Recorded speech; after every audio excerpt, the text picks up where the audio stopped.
Okay, we're doing super grand finals. 10 o'clock. Jesus. All right, let's go to it. It feels like so much longer, doesn't it?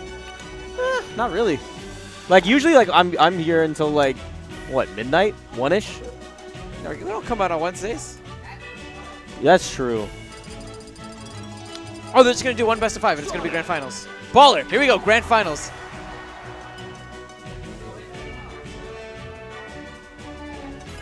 Sweet. Wait, what? So they agreed because Shokio was supposed to be in losers finals, but he had to go home. Yeah.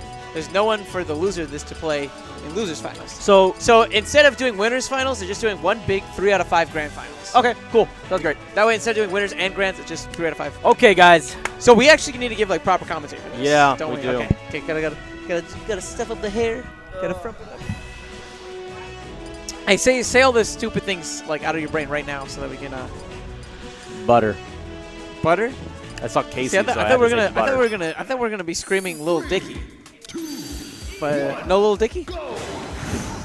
Okay, let's go. Hey, no, we're not going yet, are we? No, we're in. Oh, we're in there. Okay, here we go. in. Strongman going for this Sonic is a really unorthodox pick. He has a plethora of characters under his belt, but I have never seen this Sonic before. Yeah, so the idea in this is going to be kind of interesting. So Sonic, in this matchup, what you want to do when you deal with his dash dance game, because when he comes in, he capitalizes heavily like that sometimes. So what you do is you look for things like down tilt, you look for things like forward tilt, and side B if you feel like he's coming in really, really fast. So you can do a lot of these things as well as fair too, and jab. But you have all these quick horizontal options that you try to do, like you play, okay, you're coming in now. But the biggest cash in of all of them is definitely down tilt. Because after you get off of down tilt, then the fair train comes to take you to the fair city and then dare city. I want to see how Strongbad's going to be using that quick movement to bait Lunchables into swinging early and then punishing it as heavily as possible. Correct. Because like we saw at the very beginning, Strongbad gets a lot anytime he's able to open up. The names are swapped. Luna is the tag for Strongbad. Yeah, Strongbad's Roy. Yeah, Strongbad's Roy. Yeah, he got it. Remember that, folks? It's cool. So here's the other thing: is that Lunchables actually does have a Sonic. Okay, yeah, that makes way more sense. Yeah. But Strongbad with a Roy? Everybody has a Roy. I have a Roy. Roy is indeed the boy. Like, you down tilt a lot. It's a great character. It's great. Yo, man, that gave me flashbacks of Smash 64. The reverse hit bears. Ooh, so gross. Oh, so gross. Back air? Oh, he knew it was coming. That's why he ejected out early. Yeah. But he's still going to get taken out here. Ooh. Okay. I see you, homie. Down tilt. Nice. He tried to go in there and catch up to him. Excellent dive kick coming in there, but no anti-air that we're seeing back from Strongbad. Lunchables trying to go ahead and pick his options as close as he really can, as wisely as possible. He's talked so in depth about how dash dancing is the heart of this game. Yeah. And we're really showcasing just how much prevalence he really buys into that concept. 108% on him, though. He has his back against the wall. Look at the confidence from Strongbad walking up and getting that grab. Not the biggest follow, but the forward smash connects and stuffs out Lunchables' approach. Man. So now, ooh, excellent. Dash up grab? No, excellent homing attack. That was pretty neat. It's kind of an oddball moment because whenever you have them on your back as Sonic, it's like, oh, that was exactly what we're talking about, is you kind of bait like you're going to get dash in, wait for a second, wait for them to do some sort of a normal commitment, and then go in and go for the grab. There, Strongbad went for the get-up attack, but Lunchables' spacing prevented it from connecting. Lunchables trying to go for another reverse hit back air. Would have been nasty, but the dive kick instead is going to be sending Strongbad to just one stock. Lunchables about to make this comeback a reality. This is really sick. Back throw? No, he takes him back onto the stage. He wants to put a little percentage on. Takes him off stage? No, he's good. Did you edge cancel that? Yeah. That was amazing. Oh my god. This kid has so much precision. Edge canceling on a moving platform. Do you know how hard that is? Yeah, it's a replay. I want the replay, dude. I want the replay on it. No, barely missing with that dare. Gonna give Lunchables an opportunity to go ahead and open up Strongbad. Getting that grab is huge. Whoa! And the forward connects as well. Strongbad, just outside of the range of the grab from Lunchables. Lunchables on the chase down right now. Doesn't quite find the fair afterwards. Oh, he got it. The perfect up air connecting with that back air afterwards. Strongbad looking pretty pristine, but the spin dash has something to say about it. Just outside of the range of the grab. The way that both these players are utilizing their movement is something to really marvel at. Strongbad gets the blazer, and he's actually going to be taking the first game. That was excellent. That exchange towards the end was really pivotal. You saw moments about it. We talked about it. Is that You see Sonic coming in, and you're thinking to yourself, all right, how am I going to dash dance away? And then, or how am I going to try to figure out this baiting technique, right? Sonic wants to constantly come in. He has this great dash dance, so now you're trying to bait.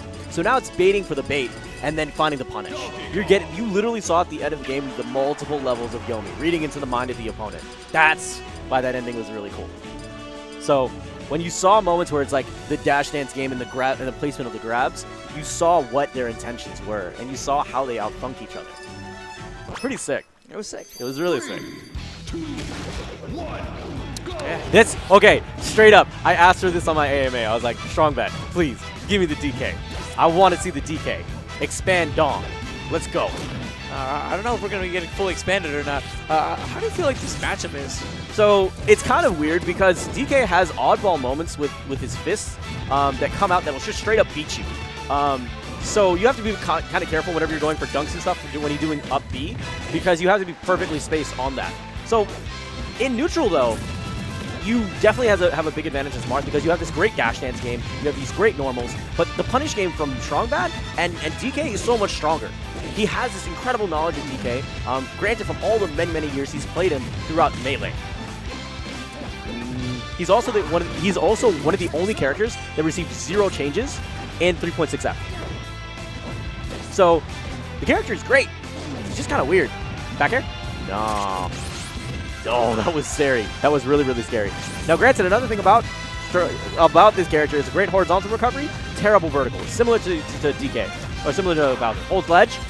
And that means he's going to be even more susceptible to some of those dunks, especially whenever you combine it with the fact that DK possesses such a massive hurt box. But I know that players like Cephalon and other swordsmen have really struggled with this matchup from time to time. Yeah, that's why. And the reason why is the punishment game. It's like, yeah, I spent this entire time doing my best to keep you out, but when DK puts hands on you, he puts hands on you, and he goes ham hocks.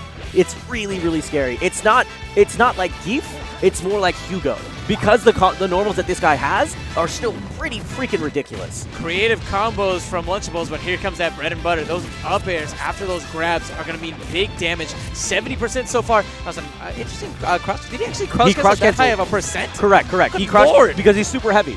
So he crouch canceled there. He's like, all right, I'll take the next few hits. The other thing that sometimes DKs do is like, it's really situational, but I've seen them from time to time use up B out of shield. It's kind of weird. I don't know what they're really trying to get at with it.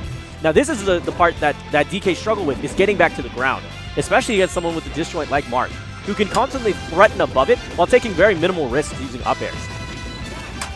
Nice grabs again. For those down tilts. Back air? No, up air. Oh, and I like the option of the nair, especially whenever you have people trapped onto those platforms. Good grabs. We're seeing some fantastic grabs actually from Lunchables throughout this this second game. There it is. That's the confirm, and at certain percentages, that's guaranteed. Ooh. It's pretty scary. It's pretty scary. Knocking out that stock and making this an even stock game. Lunchables has a 56% lead, and he's hoping to close this out as quick as possible. We've seen how devastating DK can be whenever he's able to get around the walls. But so far, it just seems like it's Lunchables that's setting the pace first. Strongbad ever hoping to go ahead and make up for it. Nice dunk! Let's I love go. it. That was sick. That's the Marth stuff. That's the good stuff that you want to see more often than not. So Strongbad, he's got to make a bit of a comeback here. And DK's not necessarily one to come with gimps necessarily, because whenever he gets gimps, it's kind of like he puts his own life at risk too whenever he goes for it. I mean, you remember the last time that he played against Cephalon with DK? That's kind of how it finished at one point. He just got him with a grab, took him off stage, like that's it, homie, that's curtains. Ooh, but right now it's looking like he might be taking off the top. Strongbad trying to hold on here. Lunchables hoping to keep this tournament life still going. Strongbad back to the wall here. Ooh. Excellent choice. Uses the pound and then goes and combos into the up smash. Another thing that you have to keep in mind, both these characters can really abuse the platforms that are directly on the sides. Holds ledge. Oh, gets clipped by the up B, but a nice counter is going to be able to allow him to get himself temporarily out of the corner. Throw. Swings a little bit early. Strongbad coming in with those jabs. Missing with the dare, but here comes the punish throw. opportunity. Up throw. Oh, doesn't quite connect with the follow-up area. That had to be a flub. I've seen him go for the up air so many times. He tried some gimmicky-ish, I think. Drop down back air? No, it doesn't even have to. Goofy. Calm down, PPMD. I love him so much. Yo, PPMD, amazing. I love him so much. PPMD's so good. Apex 2014 Winners Finals. Like, everything about that's Marth. That's what Marth is supposed to look like. Oh, he tried to pivot grab, throw him off stage. He was going to go straight for the Gim stuff. Because he's at really high percentages. Up tilt is going to do it. Caught him with the tipper as he rolled into it on the platform. That's going to be enough to keep Lunchables in this grand finals. Duff City. Ugh. One apiece, Neptune. Yeah. One apiece. Yeah. Please tell me you're doing Ike. Oh. Please tell me you're doing Ike. And this is going to be the first 3 out of 5 set that we've commentated in a long time at Infinity and Beyond. So. Okay, we're getting into it. This is something I geek out about because I'm an Ike main. Because he's an Ike main. So Strongbad's one of the people that I first talked to when I was like, I'm intrigued by this character. It's not a replay. That's all good. He knows he's trying to figure it out. Okay. But I'm not a replay. So this is actually a really good stage for Ike, particularly. Ike benefits a lot from this because he gets side B that he can use against a wall. I mean, versus a place like FD, or a place like PS2, where it's not much to work with as far as like a platform going downwards, right? So if you don't have a wall, it's a bit harder. The things that's going to happen in both of these matchups is they both want to go in and they both want grabs. Meta Knight wants down throw. Why? Because he creates a tech chase opportunity, and he has a 4-frame down smash that's going to be absolutely ridiculous. He also has cape. I mean, there's a ton of conversions that you have. But versus Ike, up throw, down throw, you can combo that depending on the DI into things like nair, into back air, into weird stuff, and create high knockback situations. So look for a significant amount of burst movement coming from Ike versus Meta Knight, where it's a really strong dash dance game. Oh. Both these guys are doing a great job of just looking in and finding spare conversions.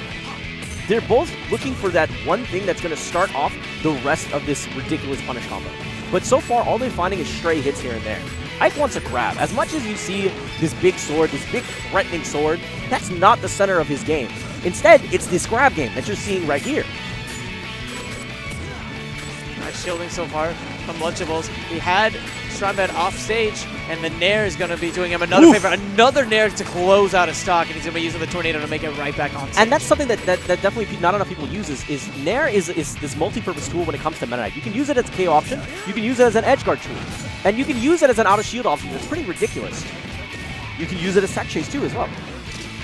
Oh god, he took the risky business. He wasn't afraid. He went risky business? He caught him with it. He went in with the risky business. Oh gosh, whenever you wave dash forward into Ike's forward smash that's getting charged, you are insane. He just outside of the range of the down smash, and now it's that back air is the kill option that he's looking for. You can use that as edge guard opportunities. And now there's the nair. As soon as he got in, he kind of baited him to guess that the throw was there. It's really appetizing for Ike's. It's best of 3. Best of 5. Best out of 5, sorry. Best of 5. Ooh, wow, that was interesting. Cool. So he used up B, Shuttle Loop came over, and then is like, hey, I don't think you're going to press the button. So I'm going to come in here and I'm just going to punch you out. Look, there it again. Oh, putting a slam straight This is another down. thing. Oh, Yeah. Strongbad, please. So this is please. what I catch people with Ike all the time because they don't see it happening at all. Because the up B, when it comes downwards, I think it's like a meteor. It feels like a meteor because they could do something about it, I think. Lunchman, please. About when you get hit with the up B as it comes down on top of you. It's a meteor, yeah. So you can do something about it, but not a lot of people expect it because it comes so quickly out of the blue. You don't necessarily see it coming. So Strongbad right now on set point, actually on tournament point. He's gonna be up in he's up in the series 2 to a Lunchables 1. But Lunchables has that Game & Watch, and he plays with Dak Pro all the time. One of the best Game & Watch mains in the world. Yeah. So you can expect that this character is nothing to mess with. Well, you know, this character variety that we have in this Grand Finals is nothing to mess with either. So the thing about Wolf, there's not a ton of them out there. But this is the character, I believe, out of all the spaces that's the most underexplored. But it also requires a lot from the pilot of the character to be in general. Ooh! That slow get up is eventually he held down and then flatlined out. I think he wanted to do Shine. And as he did Shine, he got just caught with the down, the flatlined out DI, and then that's the unfortunate stock there. Wolf is not actually, it doesn't have a terrible recovery. It's pretty cool. It's just tough because he's the fastest faller in the game. He is. So he's always set at such awkward angles, and it makes it even harder for him to make it back sometimes. But even when you set your opponent at awkward angles and you catch them with the side B, which is one of his primary kill options, you really can finish off stocks. The thing that you'll also see a lot of Wolves do is they shoot the gun, they'll short hop gun, and then they'll wave dash, they'll wave land back onto the stage because they're trying. It's imagining like if you throw Ryu, you had a fireball as well in front of you, guarding you as you went forward. But if you keep it simple and you just edge guard, you're gonna take stocks off of this guy. He's got a linear recovery just like any other spaces. When you see the white lines that come around his hand, it's kind of the game's way of saying, I will hit you, continue to hit you in the direction of whatever you got hit with that. So if you're at like this 45-degree angle, you're going to continue to get hit in that 45-degree angle. It's kind of interesting. It's like the shines in Rivals of Aether. God, you comboed off of him and shine straight into it, using the correct variant of side B to land him right on that sweet spot. Funny thing is that actually if you hit them with the side B, you regain another special move option. So you could side B, hit him with that, and as long as you hit them, you can do another side B or up B or whatever you want. It's pretty sick. Great follow-up so far that we're seeing from Lunchables. Getting that parachute right after that grab, and the F tilt, that chair, telling Strongman to go ahead and take a seat. He's down to just one stock. He said, have you seen the Attitude Era? You know what I do with this thing? It hurts. Yo, he caught him with just the tip of that Keyblade. Looking like Sora. This is absolutely, this is sick though. I love how consistent Lunchables is on the Tech Chase game, regardless of the speed of his character. He was so on point when he was playing Sonic. He was so on point with those nines! Solid fundamentals! What? Mr. Game & Watch. This is Yo, do we have the 9 on replay? Oh! Can we get the 9 cam real quick? That was great. That was was like, great. yo. Oh man, Yo, almost. Yeah, let's go. Ooh, that's cool. But Wolf things. Yeah, oh, man, that was some nasty business. That was some nasty business, man. Oh, that was great. That was so much fun. Falco. Don't do Falco. Don't do it to yourself. Because I might just ask what that shine's really worth. It's worth a lot. It's actually worth quite a bit. Okay. No. Don't do random. Is he? Are they doing a random for the last game? Thank you. Okay, Flacco. ZSS? Okay, here's the thing is that like Lunchables has this ridiculous variety when it comes to his characters. I feel like they're just gonna try to pick something. I feel like Strongman's pretty attached to Falco. Okay, no. We're gonna get the Wario. Okay, so this is a legit finish. So, as much as you get a lot of Roy from Lunchables, he does have a Marth too, and I've seen it in Melee, and it's relatively scary. It's like... I mean, it's perfect because he believes so heavily in dash dancing. Yeah, and this is the perfect character. Yeah, it really is the perfect character. I mean, Marth possesses one of the best, if not the best, dash dance in the game. And look at the way that he's utilizing it in a way to set up for that, for some nice ranged smash attacks. Yeah, he's doing things like he's using dash dancing to bait that he's going for the grab, wave dashing in place, or doing pivot forward smashes. He has these moments where it's like honestly, like I feel like the closest comparison is like him and Arc do like some of the most ridiculous things when it comes to Marth. Granted, Arc's been around longer. He has a lot of knowledge of the character. Oh my goodness. But when it comes to like just raw movement, like those are the only two people that come to mind in Texas when I think of Marth and just fluidity. Wow. Easy follow-up from Strongman, going to make this an even game as we're crossing down to the 7-minute mark in Game 5. This has been a really unique Grand Finals, to say the least. It's all going to be coming down to this final match. Down tilts are going to mean a world of trouble. Strongman not going to be able to make it back, but Lunchables giving him the courtesy stock. He's saying, you know what? 2 apiece. Let's make this happen. Let's make this interesting. Well, Strongman has that waft available. I can expect that option to be the X factor that he needs to go ahead and pull away with an early lead, unless he chooses instead to conserve it for that final stock. Yeah, he can definitely do that as well. I think that it's pretty close on that. It depends on... It depends on how confident he feels like in the KO potential. Because Lunchables is so hard of a person to pin down because of the amount of dash dance that he gets. But Strongman's punish game is absolutely ridiculous. Up B out of shield, pretty dope. Dog City. Now you can guarantee that Strongman's going to try to use that waft early. Because he needs to make sure that he can stay within firing range. Yes, side B. Yeah, great option, especially seeing the mistech from Lunchables. Lunchables back on center stage, weaving around and ends up getting the grab despite the shoulder bash attempt from Lunchables. He went for tipper down smash there, hoping that he could get a little bit more hits on off of it. Now Strong Bad is still sitting pretty. Has the waft ready to go. Death Cloud is imminent. But now, this is one of the closer games. Oh, that grab's Oh, gonna be that's big not good. trouble. And the F smash from that close, the platform being that close to the blast zone was fantastic. Fantastic. And it may have even been a thing where it could, I don't know if Strongman was trying to do this, but he could have maybe been holding down, either trying to go through the platform or trying to like tech on like the moving platform itself, which explains why he had such suboptimal DI there. This is crazy, dude. It's nuts. That hurt. It hurts your soul a little bit, but congratulations once again to Lunchables. Oh, Great grand finals. Absolute treat to commentate. Hope you all enjoyed watching it just as much as we liked talking about it.